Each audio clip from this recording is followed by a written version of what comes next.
This is Land of Havilah, 2 Kings 8b.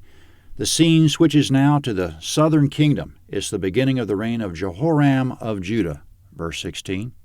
In the 5th year of Joram, the son of Ahab, king of Israel, Jehoshaphat being king of Judah then, Jehoram, the son of Jehoshaphat, king of Judah, began to reign.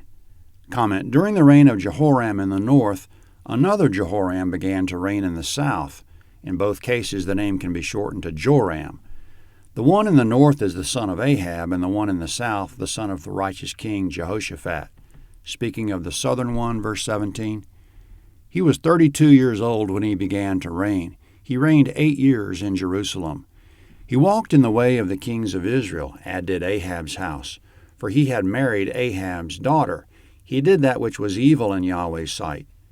Comment: going back 2 generations in the south, there was righteous King Asa, then his son, righteous Jehoshaphat. Jehoshaphat made peace with Ahab, 1 Kings 22:44. They went to war as allies at Ramoth-Gilead, and afterward Jehoshaphat allied with Ahab's son, Jehoram, also, to make war on Moab. In the process of all this making nice with the evil kings of the north, Jehoshaphat's son, Jehoram, married Ahab's daughter. This turned out to be more damaging than the ill-advised military alliances, as verse 18 just implied that the marriage with Ahab's daughter was Jehoram's biggest mistake.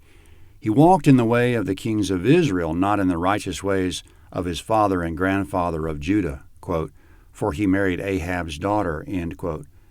So she was a bad influence. She's bringing her idolatry into the marriage with her, with all the perversion of mind that goes along with it. Verse 19. However, Yahweh would not destroy Judah for David his servant's sake, as he promised him to give him a lamp for his children always. Comment: though Jehoram in Judah is a disaster, Yahweh's preserving Judah for his ancestor David's sake. Jehoram is the 6th king descended from David in Judah. Verse 20. In his days Edom revolted from under the hand of Judah and made a king over themselves. Comment: Edom's the foreign country south of the Dead Sea. They had a king in the days of Jehoshaphat, 2 Kings 3:9, but he was a vassal or servant of Jehoshaphat, as indicated by the fact that he went to war with Judah and Israel against Moab. But after Jehoshaphat's son Jehoram took the throne, as verse 20 just indicated, Edom revolted from Judah and made a new king over themselves. So Yahweh's whittling away at Jehoram's power and security. Coming up will be the only mention in the Bible of Zair, which is apparently a location in Edom. Jehoram's going there to try to reclaim his authority in Edom. Verse 21. Then Jehoram passed over to Zair and all his chariots with him, and he rose up by night and struck the Edomites who surrounded him, and the captains of the chariots, and the people fled to their tents. So Edom revolted from under the hand of Judah to this day. Then Libnah revolted at the same time. Comment: verse 21 was confusing, but verse 22 cleared it up, along with 2 Chronicles 21, 8 through 10. Clearly Jehoram went down to bring Edom back into subjection. During the campaign, the Edomites surrounded the Judean camp, but Judah arose during the night and defeated them. Nevertheless, the army of Judah went home without putting Edom back into subjection. The part about fleeing to the tents doesn't necessarily indicate that the men of Judah or Edom lived in tents. The Israelites lived in stone houses for the most part, Leviticus 14:40, Deuteronomy 22:8, 2 Kings 4:10, and Nehemiah 8:16. And fleeing to the tents was just an expression that means they went home in defeat. Also, Libnah revolted, which was a town in the foothills bordering Philistine country. According to 1 Chronicles 21:10, things are falling apart because Jehoram has forsaken Yahweh. Now the text will wrap up the account of the 8 years of Jehoram, king of Judah, verse 23. The rest of the acts of Joram and all that he did, aren't they written in the book of the Chronicles of the kings of Judah? Joram slept with his fathers and was buried with his fathers in David's city, and Ahaziah his son reigned in his place. Comment: 2 Chronicles 21 gives a much more detailed account of Jehoram's reign. When he became king, he killed all his brothers to eliminate competition. He behaved himself according to the habits of his in-laws, the house of Ahab in Israel, but Yahweh didn't destroy his dynasty for David's sake. He constructed high places for the worship of foreign gods and led Judah down that path. Elijah the prophet sent him a letter indicating that Judah would be struck by plague, including his own household, and that he would personally contract a horrendous disease of the bowels, quote, until your bowels fall out by reason of sickness day by day, end quote. Philistines and Arabians came up and took everything in Judah, including Jehoram's own possessions, even his wives and children. Then he was horribly sick in his bowels for 2 years, and to no one's regret, 2 Chronicles 21:20 says, he died. His 12 years were a miserable fiasco because he succumbed to his wife's idolatry. He never would have met her if it weren't for his father's and grandfather's ill-advised alliance with the house of Ahab in the north. So he died, and for the reason that the Arabians and Philistines had already captured or killed his sons except for the youngest, it was the youngest who took his place on the throne. Ahaziah was his name. He inherited the total disaster of a kingdom that his father created. So now we'll see how Ahaziah can manage. Now the timestamp on his reign in Judah, verse 25. In the 12th year of Joram, the son of Ahab, king of Israel, Ahaziah, the son of Jehoram, king of Judah, began to reign. Comment, Ahaziah of Judah was named after his uncle, Ahaziah of Israel, who fell through the window and died because he consulted Beelzebub instead of Yahweh 7 chapters ago. Verse 26.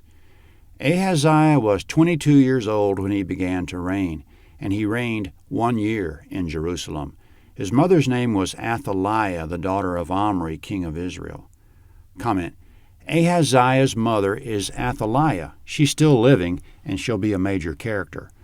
The Bible isn't entirely explicit about her parentage, but putting a few verses together, she was almost certainly the daughter of Ahab and Jezebel of Israel, 1 Kings 16:31, 2 Kings 8, verses 18 and 26.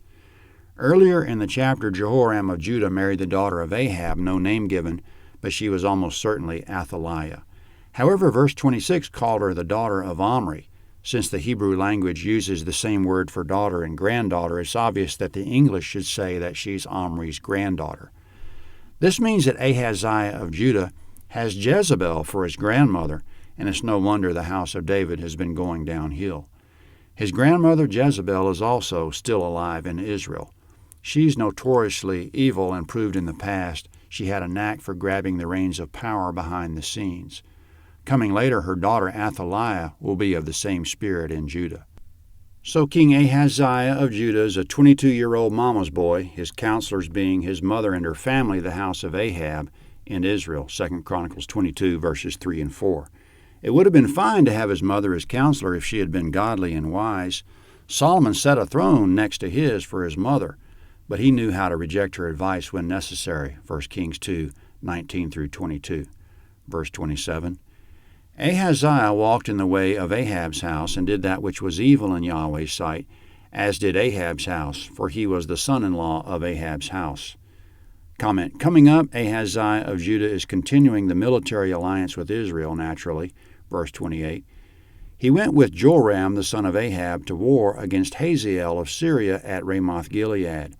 The Syrians wounded Joram. Comment, Ramoth-Gilead's the city across the Jordan River where Ahab died, and Jehoshaphat escaped. Now Joram in Israel has attacked Ramoth-Gilead like his father, and he's been wounded. Verse 29. King Joram returned to be healed in Jezreel from the wounds which the Syrians had given him at Ramah when he fought against Hazael, king of Syria. Ahaziah, the son of Jehoram, king of Judah, went down to see Joram, the son of Ahab, in Jezreel because he was sick. Comment, Ahaziah of Judah participated with his northern uncle Jehoram in the battle at Ramoth-Gilead.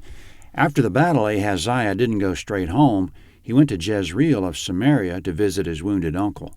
He'll be arriving in the next chapter at a very interesting time in 2 Kings 9, which is next at landofhavilah.net, 2 Kings 9. This is the map of 2 Kings 8. This is Shunem. The Shunammite woman stayed in the land of the Philistines for a while.